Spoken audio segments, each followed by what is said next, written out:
नमस्कार दोस्तों, मैं Mamta Sharma classes point YouTube channel पर फिर से स्वागत करती हूँ आप सभी का।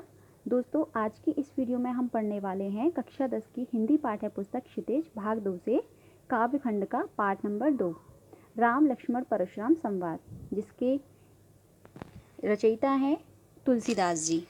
तो आज हम इस पाठ के प्रश्नोत्तर पढ़ेंगे।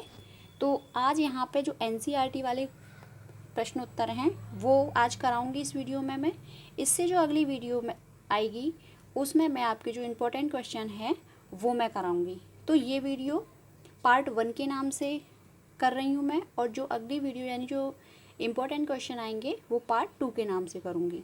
ठीक है, तो दोस्तों चलिए शुरू करते हैं। वीडियो आपके लिए बहुत हेल्पफुल होने वाली है, ये क्वेश्चन आपके लिए बहुत बहुत इम्पोर्टेंट है।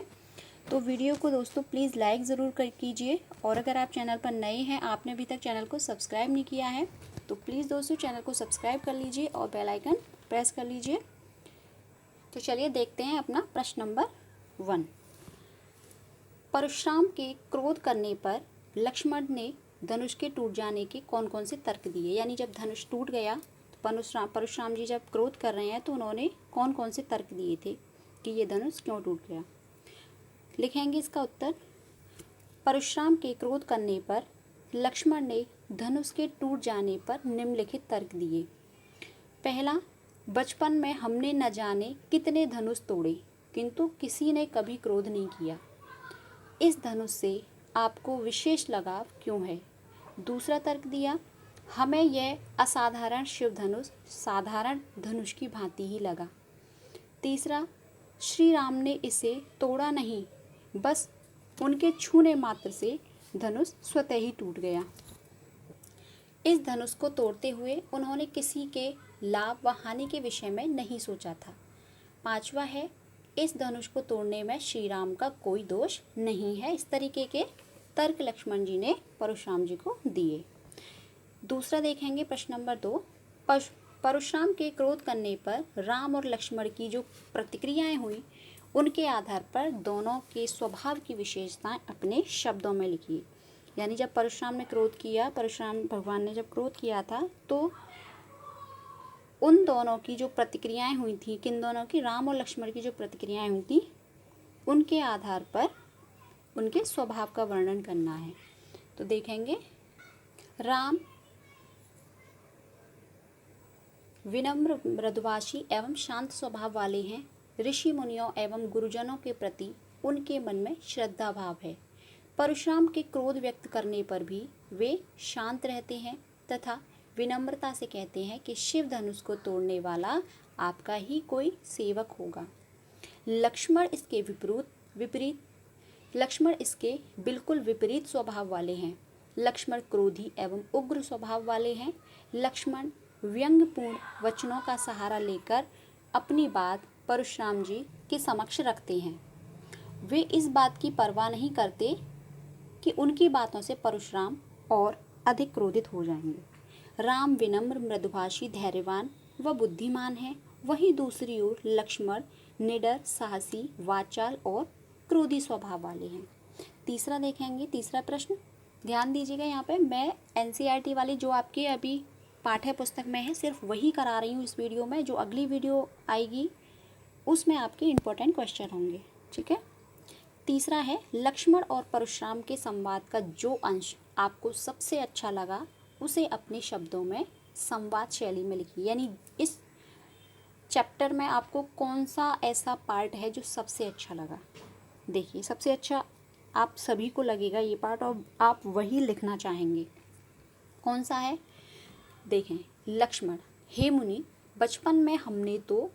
बचपन में तो हमने कितने ही धनुष तोड़ दिए, परंतु आपने कभी क्रोध नहीं किया। इस धनुष से आपको विशेष लगाव क्यों है। परशुराम उत्तर देते हैं। परशुराम, अरे राजपुत, तू काल के वश में आकर ऐसा बोल रहा है। तू क्यों अपने माता पिता को सोचने पर विवश कर रहा है। यह शिव जी का धनुष है। चुप हो जा और मेरे इस फरसे को भली भांति देख ले। मेरे इस फरसे की भयानकता गर्भ में पल रहे शिशुओं को भी नष्ट कर देती है। अगला प्रश्न देखेंगे। ये प्रश्न बड़ा है, पहले इसको समझ लेंगे। परशुराम ने अपने विषय में सभा में क्या क्या कहा, निम्न पद्यांश के आधार पर लिखिए। यानी आपकी पुस्तक में परशुराम जी अपने विषय में कह रहे हैं कि बाल ब्रह्मचारी अति कोहि, विश्व विदित क्षत्रिय कुल द्रोही, भुजबल भूमि भूप बिन कीन्ही, विपुल बार मई देवहि दीनी, सहस बाहु छेद निहारा, परशु बिलोक महीप कुमारा, मातु पितहि जन सोच बस, करसे महीस किशोर, गर्भन के अर्वक दलन, परसु मोर अति घोर। यहाँ परशुराम जी अपने विषय में बोल रहे हैं, तो इन पद्यांश के आधार पर लिखना है कि वो क्या कह रहे हैं। इन पद्यांश में देखेंगे, परशुराम ने अपने विषय में कहा कि वे बाल ब्रह्मचारी हैं और क्रोधी स्वभाव वाले हैं। जैसे लिखा कि बाल ब्रह्मचारी अति कोहि, विश्व विदित क्षत्रिय कुल द्रोही, समस्त विश्व में क्षत्रिय कुल के द्रोही के रूप में विख्यात हैं। सारा संसार जानता है कि वे क्षत्रिय कुल के द्रोही हैं। उन्होंने अनेक बार पृथ्वी को क्षत्रियों से विहीन कर ब्राह्मणों को दान में दे दिया और अपने हाथ में धारण इस फरसे से सहस्त्रबाहु की भुजाओं को काट डाला है। इसलिए हे नरेश पुत्र, मेरे इस फरसे को भली भांति देख ले। राजकुमार, तू क्यों अपने माता पिता को सोचने पर विवश कर रहा है? मेरे इस फरसे की भयानकता गर्भ में पल रहे शिशुओं को भी नष्ट कर देती। यानी इन पद्यांशों के आधार पर वो अपने विषय में बता रहे हैं कि वो ये हैं, उन्होंने ऐसा ऐसा किया है। अगला प्रश्न देखेंगे, लक्ष्मण ने वीर योद्धा की क्या क्या विशेषताएं बताई हैं? उन्होंने विशेषताएं बताई हैं। उत्तर देखेंगे इसका, लक्ष्मण ने वीर योद्धा की निम्नलिखित विशेषताएं बताई हैं। पहला, शूरवीर युद्ध में वीरता का प्रदर्शन करके ही अपनी शूरवीरता का परिचय देते हैं, व्यर्थ में अपना बखान नहीं करते। वीरता का व्रत धारण करने वाले वीर पुरुष धैर्यवान और क्षोभ रहित होते हैं। वीर पुरुष स्वयं पर कभी अभिमान नहीं करते। अगला है, वीर पुरुष किसी के विरुद्ध गलत शब्दों का प्रयोग नहीं करते। अगला है, वीर पुरुष दीनहीन ब्राह्मणों व गायों, दुर्बल व्यक्तियों पर अपनी वीरता का प्रदर्शन नहीं करते एवं अन्याय के विरुद्ध हमेशा निडर भाव से खड़े रहते हैं। अगला, किसी के ललकारने पर वीर पुरुष परिणाम की फिक्र न कर निडरता पूर्वक उसका सामना करते हैं। अगला प्रश्न है, साहस और शक्ति के साथ विनम्रता हो तो बेहतर है, इस पर अपने विचार लिखिए। यानी साहस और शक्ति है तो वो व्यक्ति घमंडी हो जाता है ना, अपने आप को सब कुछ समझने लग जाता है। लेकिन यहाँ पूछा है कि साहस और शक्ति के साथ विनम्रता हो तो यही बेहतर है, इस कथन पर विचार लिखने हैं। तो देखेंगे, साहस और शक्ति के साथ विनम्रता होने पर व्यक्ति लोकप्रियता को प्राप्त करता है। राम में ये तीनों गुण हैं।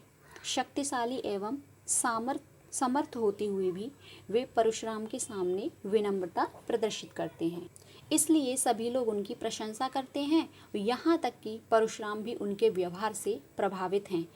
दूसरी ओर लक्ष्मण साहसी शक्तिशाली तो हैं, किंतु उनमें विनम्रता नहीं है। वे ईंट का जवाब पत्थर से देने वाले हैं। वे ईंट का जवाब पत्थर देने वाले स्वभाव के हैं। कभी कभी तो वे व्यंग में अनुचित बात तक कह देते हैं। उनकी कटुक्तियाँ परशुराम की क्रोधाग्नि में आहुति का काम करती हैं। पाठ में आपके एक सहस बाहु सम रिपु मोरा ये करके एक शब्द आया था कि सहस बाहु समान वो मेरा शत्रु है। यानी जिसने भी यह धनुष तोड़ा है वो सहस बाहु के समान मेरा शत्रु है। अब ये सहस्त्रबाहु कौन है, इसके लिए आप अपने ये प्रश्न देख लीजिए और उत्तर देख लीजिए, ताकि जो आपकी शंकाएं हैं वो सारी इसी से स्पष्ट हो जाएंगी। सहस्त्रबाहु कौन था, परशुराम ने उसे अपना शत्रु क्यों माना है? देखेंगे कि कीर्तिवीर सहस्त्रबाहु एक राजा था।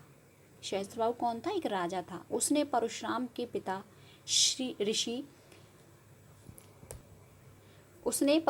पिता श्री जमदग्नि का अपमान किया था, इसीलिए परशुराम ने उसे अपना शत्रु माना था। यानी सहस्त्रबाहु ने उनके पिता का अपमान किया था, इसलिए वो उसे शत्रु मान बैठे। एक बार सहस्त्रबाहु शिकार खेलते हुए जमदग्नि के आश्रम में आए। राजा ने ऋषि जमदग्नि से कामधेनु गाय की मांग की। यानी उनके आश्रम में कामधेनु नामक गाय थी, उस गाय को सहस्त्रबाहु ने मांगा। कहते हैं कि वह सभी कामनाओं को पूरा करती थी, यानी कामधेनु जो गाय थी वो सभी इच्छाओं को पूरा करती थी। ऋषि ने सहस्त्रबाहु को गाय देने से मना कर दिया। इस पर उसने कामधेनु गाय का बलपूर्वक अपहरण कर लिया। इससे क्रोधित होकर परशुराम ने उसे अपना शत्रु घोषित कर दिया और उसका वध कर दिया। इसीलिए उन्होंने कहा था कि जिसने भी ये धनुष तोड़ा है वो सहस्त्रबाहु के समान ही मेरा शत्रु है। जैसे उसका मैंने इस फरसे से वध किया था, ऐसे ही मैं उसका वध कर दूंगा जिसने भी इस शिव धनुष को तोड़ा है। तो आई थिंक ये प्रश्न आपको समझ में आ गए होंगे, अच्छे भी लगे होंगे। इसकी व्याख्या, इस पाठ की व्याख्या की वीडियो मैंने दे रखी है, वो आप जाके देख सकते हैं। उसका लिंक मैं डिस्क्रिप्शन बॉक्स में दे दूँगी। और ये एनसीईआरटी के क्वेश्चन हमने पढ़े हैं। अगली वीडियो में आपके जो बोर्ड के अकॉर्डिंग जो इम्पोर्टेंट क्वेश्चन है वो मैं अगली वीडियो में बताऊँगी। तब तक के लिए आप अपना ध्यान रखिए, सुरक्षित रहिए। Take care, bye bye.